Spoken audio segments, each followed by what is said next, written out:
তাহলে আর তুমি কোনো কিছু চাইবা না বলনি।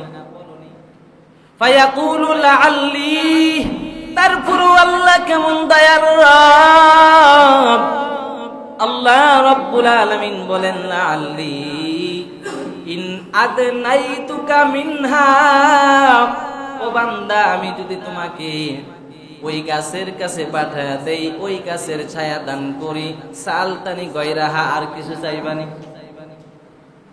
একটা গাছ তো ভালো লাগলো, এটা ছায়া গ্রহণ করতে করতে পানি খাইতে খাইতে আরেকটা সুন্দর গাছ চোখে পড়ছে, এটাও চাও? আচ্ছা দিলাম, এটাও দিলাম, বল আর কিছু চাইবি না, আর চাইতে পারবি না।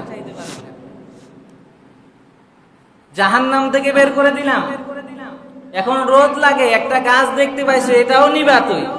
আচ্ছা এটা দিলাম, এটাও ভালো লাগলো না, আরেকটা গাছ দেখতেছো, আচ্ছা এটাও দিলাম, বল আর কিছু চাবি না? বলে আল্লাহ আর চাবো।